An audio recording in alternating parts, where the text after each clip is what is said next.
Olá para você, seja muito bem-vindo em tempos de pandemia, com picos dos números da Covid-19 lá em cima, não só no centro-oeste brasileiro, mas em todo o país.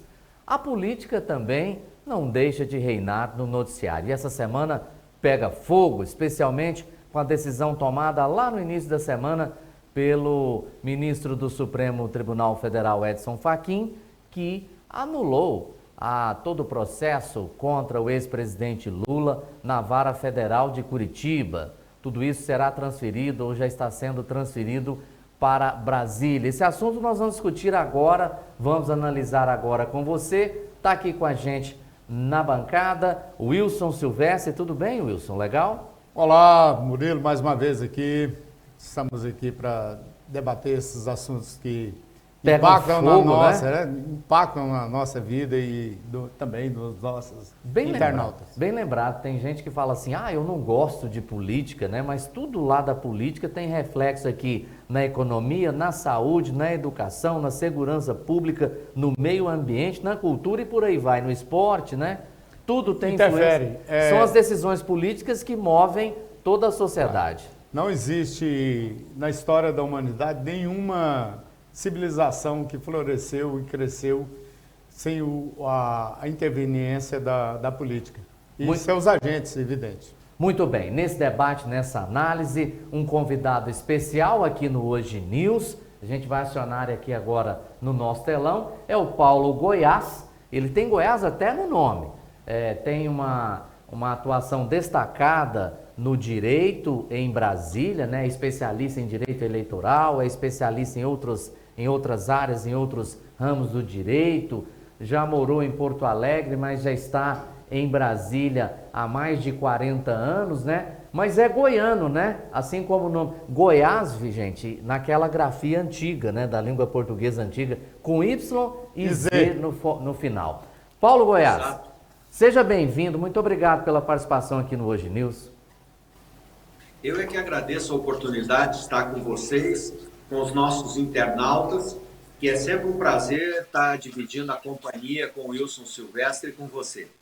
Ô Paulo, o juiz Sérgio Moro, qual sua avaliação sobre a atuação dele nessa Operação Lava Jato? Para alguns, a Operação Lava Jato terminou quando ele aceitou o convite do então presidente eleito Jair Bolsonaro para assumir o Ministério da Justiça e Segurança Pública. Você tem essa visão também ou nem tanto? Olha, eu acho que o juiz Sérgio Moro, ele como juiz da Lava Jato, ele cometeu alguns excessos legais. E isso custou caro para ele, está custando caro e vai custar caro para ele. Agora, efetivamente, foi um erro dele ter saído da Lava Jato, ter vindo para o Ministério. Ele era um herói nacional até o dia que pediu demissão do Ministério da Justiça. E de lá para cá, ele tem sido mais um pária social do que um herói, lamentavelmente. Você acha que com essa decisão do ministro Fachin em devolver os processos da Lava Jato para Brasília, fazer o recomeço depois de 4 anos, você não acha que isso aí vai provocar, digamos assim, uma reviravolta totalmente dentro do judiciário? Não só a insegurança jurídica, mas vai ficar marcadamente que há um ativismo político da Suprema Corte em assuntos que seriam, digamos assim, irrelevantes para a sociedade como um todo. Primeiro eu quero dar destaque a uma frase do habeas corpus do Lula que gerou a decisão do ministro Fachin. Eu vou estar entre aspas na decisão do ministro Fachin.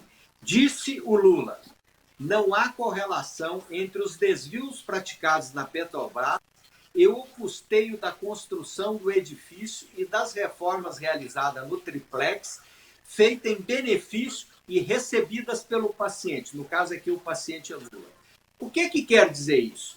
A defesa de Lula confessou que recebeu benefícios para a construção do triplex e do próprio edifício do Lula.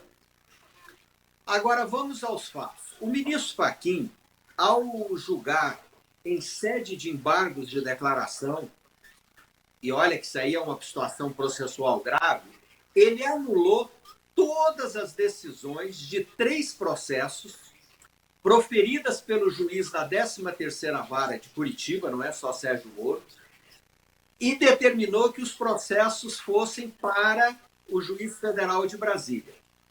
Essa decisão, ela se baseia numa ampla jurisprudência recente do Supremo, no sentido de que a Lava Jato a quadrilha da Lava Jato tem 2 núcleos distintos. Um é o núcleo político e o outro é o núcleo empresarial. O núcleo político, ele supostamente teria praticado o crime em Brasília e, portanto, o foro seria da Justiça Federal de Brasília. E o núcleo empresarial ficaria submetido a Curitiba. Essa decisão do ministro, ela foi mais além. Ela encerrou todos os habeas corpus em andamento, ainda no Supremo, referente ao Lula contra a Lava Jato. E ao assim fazê-lo, ele entrou na seara da segunda turma, que foi aquele julgamento de ontem, que o ministro pediu vistas, depois de estar 2-2, e ele tentou, por despacho, anular uma decisão que o colegiado estava tendo. E aí o ministro Gilmar Mendes pautou o habeas corpus e ontem eles anularam uma parte da decisão do Fachin, já nessa que liberou o Lula, dizendo que a competência era da turma e não do Fachin para decidir sobre os eventuais impedimentos de Sérgio Moro. Agora, veja bem, se as decisões do Moro foram de um juiz suspeito e foram anuladas também por incompetência, a consequência é que todas as decisões da Lava Jato, no que se refere à incompetência do juiz, que seria o caso do Fachin, ela gera anulidade para o grupo político. E aí todos têm que vir para Brasília e todas as sentenças serão anuladas. Se a decisão da segunda turma entender que o juiz Sérgio Moro foi parcial, todas as decisões da Lava Jato serão anuladas. E as consequências da anulação será, dentre outras, a devolução de eventuais créditos. Pelo que eu sei da Lava Jato, todos os condenados tiveram um valor a devolver. E esse valor terá que ser devolvido aos condenados. Ademais, será questionada as delações premiadas e os acordos com devolução de créditos. E o mais importante de tudo é que todo aquele pessoal condenado provavelmente terá o benefício da prescrição punitiva. No caso específico do Lula, com 70 anos, os prazos prescricionais dele reduzem pela metade. Então, boa parte dos processos poderá ser extinto pela prescrição da punição. E isso é grave. Agora, foi grave também a situação do ministro Fachin de tentar entrar e anular a decisão da segunda corte que estava apreciando a suspensão do Sérgio Moro. Olha aqui, eu não estou entrando no mérito, Sérgio Moro é suspenso, Sérgio Moro é incompetente. Eu estou entrando no mérito processual. E no mérito processual, o Fachin, para mim, deveria ter submetido ao plenário esse habeas corpus e deixar que a corte decida. O ministro Marco Aurélio já fez uma crítica velada, ultrapassou os limites. Isso significa o quê? Que o Supremo não chega a um acordo entre eles. E por não chegar a um acordo entre eles, eles estão prejudicando o país. Imagina a seguinte hipótese: o Lula agora absolvido, a decisão surte efeito da publicação, daqui a 1 mês, 2 meses, ou quem sabe, lá em julho de 2021, o Supremo, pelo Pleno, anule a decisão do Fachin. E o Lula já está candidato. Olha as consequências disso. Se mantiver a decisão do Fachin, como fica a situação do Lula, que foi preso 1 ano e 4 meses? Terá que ser indenizado. E aí eu me pergunto o seguinte: como pode um ministro da Suprema Corte anular a decisão de um juiz de primeiro grau, de um colegiado do TRF e do STJ, um colegiado, por caneta em sede de embargos de declaração? Isso, na melhor das hipóteses, é temerário. Acho que o Fachin, na verdade, quis ajudar o Lula e tenta passar o sentimento que quis ajudar o Moro. Porque se for declarada a parcialidade do ministro Sérgio Moro, ele terá consequências penais e administrativas. Então, me parece que nós estamos vivendo num jogo de cena. O que queria o Fachin era o Lula candidato, como ele já disse no passado. E por uma decisão dele, ele está conseguindo isso. Lamentavelmente, o Brasil começa a mostrar para os nossos jovens que o crime compensa. Como eu tenho dito, estelionato é um crime que no Brasil compensa porque ninguém vai preso por ele. Se é preso, é por alguns dias. E dependendo da receita, compensa. E agora a corrupção ficou demonstrada que ela também é um bom negócio para o administrador público. Porque veja as corrupções que foram denunciadas com o dinheiro do Covid, que agora está matando muita gente. Esses corruptos são responsáveis pelas mortes de Covid e pelas contaminações que está havendo aí. E, no entanto, não serão punidos por causa de sutilezas de ministro do Supremo. Me parece que chegou a hora, e desculpe dizer aqui, da sociedade entrar em conflito com o Supremo e pedir o impeachment dos 11 ministros do Supremo e colocar ministros do STJ e do Superior Tribunal Militar respondendo pelo Supremo temporariamente enquanto não são feitas as novas vagas. Não se pode o país ficar refém da Suprema Corte. Eu sempre digo, não existe 3 poderes, como diz Montesquieu, existem 2 poderes. O executivo que é eleito, o legislativo que é eleito. E o judiciário é um moderador entre os dois. Ele não é um poder autônomo. E no Brasil hoje, o judiciário, querendo ou não, está substituindo os 2 poderes que são eleitos pelo povo.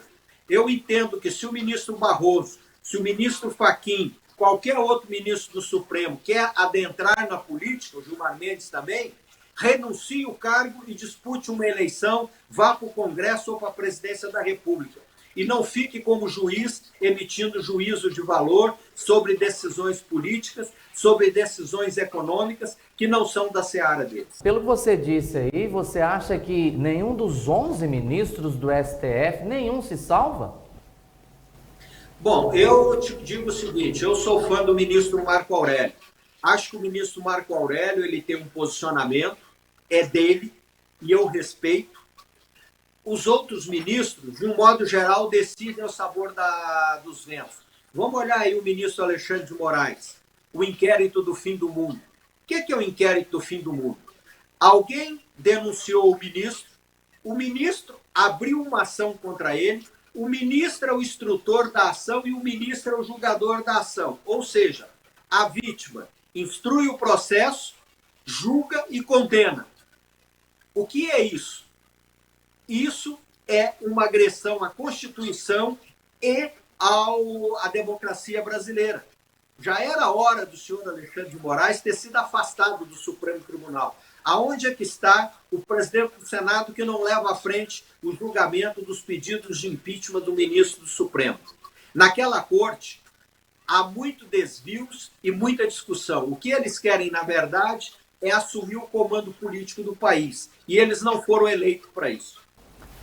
Paulo, Goiás, muito obrigado pela participação aqui com a gente. Eu é que agradeço a oportunidade. Obrigado, viu? Muito obrigado, Paulo. Um abraço e muito obrigado. E também nossa gratidão a você que sempre nos acompanha aqui no Hoje News. Muito obrigado pelo seu apoio, muito obrigado pelo seu carinho de sempre e até nosso próximo encontro.